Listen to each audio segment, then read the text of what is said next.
नमस्कार, आप देख रहे हैं प्राइम न्यूज और मैं हूं आपके साथ आलोक शुक्ला। प्राइम एजेंडा में आप सभी का स्वागत है।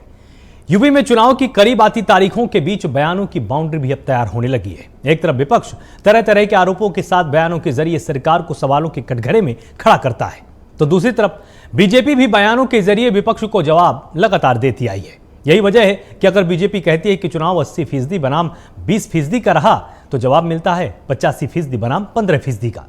इसके बाद बीजेपी ने चुनाव को 90 बनाम 10% का बता दिया। इसके साथ ही बयानों के बाजार में एक से बढ़कर एक शब्द भी आ चुके हैं। कोई गर्मी और सर्दी की बात कहता है, तो कोई चर्बी उतारने के दावे लगातार करता हुआ नजर आता है।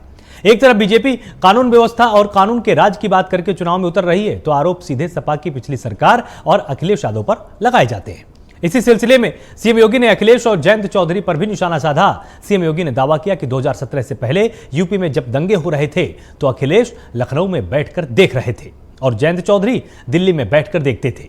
तो वहीं दूसरी तरफ अखिलेश यादव ने यह दावा किया कि दागी उम्मीदवारों को उतारने में बीजेपी पहले नंबर पर है, जबकि जयंत चौधरी का दावा है कि विकास के लिए बीजेपी ने कोई काम नहीं किया। यही वजह है कि बीजेपी जनता के बीच जाने से लगातार बच रही है। लेकिन आरोप प्रत्यारोप और बयानों के बीच में किसकी दावेदारी कितनी सही है, इसी को समझने के लिए आज हम चर्चा करने वाले हैं। तमाम मेहमान मेरे साथ यहां पर होंगे। कंचन द्विवेदी मेरे साथ यहां पर होंगी, प्रवक्ता बीजेपी। डॉक्टर अभिषेक राय राष्ट्रीय सपा के प्रवक्ता हैं, हमारे साथ यहां पर जुड़ेंगे। प्रदीप सिंह होंगे, प्रवक्ता कांग्रेस। और योगेश सोनी राजनीतिक विशेषज्ञ के तौर पर मेरे साथ होंगे। तो बीजेपी का वार है और विपक्ष ने भी पलटवार किया है बीजेपी पर। विपक्ष ने कहा कि बीजेपी भावनाएं भड़काने का काम करती है। बीजेपी कहती है कि पिछले सरकारों में दंगा हुआ, 300 ज्यादा सीटों पर वापसी करेंगे। विपक्ष कहता है कि चुनाव में इस बार बीजेपी का सफाया हो जाएगा। सपा ने योजनाओं के बहाने भ्रष्टाचार किया, वहीं विपक्ष का कहना है कि भ्रष्टाचार तो इस सरकार के शासनकाल में हुआ, गर्मी निकलने के बाद यहां से होती है। और सपा के करीबियों के घर काला धन है, पीयूष जैन से हमारा कोई नाता नहीं, यह विपक्ष लगातार इसमें दावा करता है। 80 बनाम 20%, तो विपक्ष कहता है 85 बनाम 15%। विपक्ष दागी उम्मीदवार उतार रहा, लेकिन विपक्ष कहता है कि बीजेपी ने ही सबसे ज्यादा दागी उतारे हैं। पिछली सरकारों में यूपी में दंगे हुए, वहीं विपक्ष कहता है इस बात पर कि बीजेपी भावनाएं भड़काने का काम करती है। तो ये तमाम आरोप प्रत्यारोप हैं जो लगातार हमने आपको दिखाए। सपा में योजनाओं के बहाने भ्रष्टाचार हुआ, वही विपक्ष दावा करता है हमारी योजनाएं सही थी, उसमें कोई भ्रष्टाचार नहीं हुआ। अगर सरकार में आते हैं तो उन्हीं योजनाओं को हम बखूबी लागू करने वाले हैं। और सपा के करीबियों के पास से जिस तरह से धन बरामद हुआ, उसको लेकर भी चर्चा लगातार तेज रही। उस पर भी यहां पर विपक्ष ने यही कहा कि जो भी कारोबारी थे जिनके घर से धन निकला, उनका समाजवादी पार्टी से कोई संबंध नहीं है। तो सपा बनाम बीजेपी की इस जंग में दूसरी पार्टियों की स्थिति क्या है, कांग्रेस का क्या एजेंडा रहने वाला है, प्रियंका गांधी का जादू कितना काम करने वाला है, हम ये तमाम मुद्दे यहां पर समझने की पूरी कोशिश करेंगे। और साथ ही डॉक्टर अभिषेक राय से हम ये समझने की पूरी कोशिश करेंगे कि समाजवादी पार्टी के पास ऐसे कौन से मुख्य बिंदु हैं जिसमें वो योगी सरकार को घेरने में लगातार कारगर रही या उसमें कामयाब रह पाई।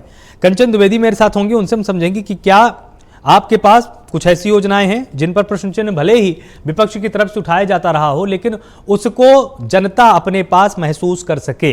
अगर आकलन करने की बारी आ जाए तो क्या कुछ ऐसी चीजें हैं जो कि दृष्टिगत हों, मतलब उनको देखा जाए, उनको परखा जाए, जनता के सामने उसको उदाहरण के तौर पर रखा जाए। इस लेवल पर आपकी क्या तैयारी है, यह भी समझने की पूरी कोशिश करेंगे। और योगेश सोनी राजनीतिक विश्लेषक मेरे साथ होंगे, उनसे हम समझने की पूरी कोशिश करेंगे कि आखिर किस पार्टी का क्या हाल है। जिस तरह से 10 तारीख को मतदान होना है प्रथम चरण में, और उसमें पश्चिमी यूपी को लेकर हर कोई अपनी दावेदारी पेश कर रहा है। प्रत्याशियों के चेहरे साफ हैं, सभी मैदान में हैं, ताल लगातार ठोक रहे हैं। किस पार्टी के पास ऐसा कौन सा चेहरा है जिसके दम पर उसको पूरा भरोसा है कि अब की बार जीत तो सिर्फ और सिर्फ हमारे हाथ में आने वाली है। ये तमाम सवाल हैं जिनको हम यहाँ पर पूछेंगे और प्रवक्ताओं से पूरी उम्मीद करेंगे कि आंकड़ों के आधार पर बात करेंगे और बिना व्यक्तिगत हुए पार्टी के एजेंडे को साफ करने की कोशिश करेंगे। साथ ही ताकि प्राइम न्यूज के दर्शकों को भी आसानी हो, पूरे देश को आसानी हो, प्रदेश को आसानी हो, यह समझने में कि आखिर उत्तर प्रदेश के चुनावों में किस तरह के नए समीकरण बन रहे हैं।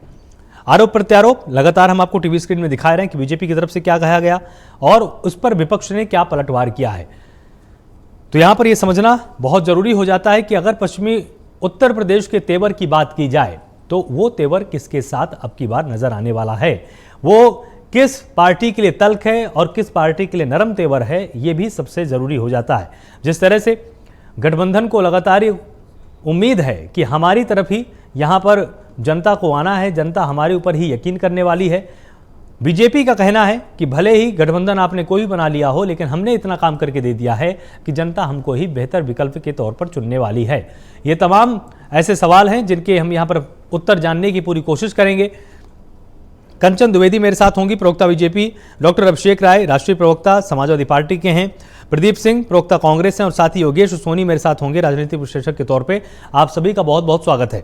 तो यहाँ पर हम ये जानने की कोशिश करेंगे आप सभी से कि आखिर पश्चिमी उत्तर प्रदेश के लिहाज से, प्रदेश के लिहाज से, 403 सीटों के लिहाज से किस पार्टी का क्या एजेंडा रहने वाला है। और जिस तरह से बीजेपी ने कहा कि 80 बनाम 20% का चुनाव होगा, बाद में इसको 90-10 पर लाया गया।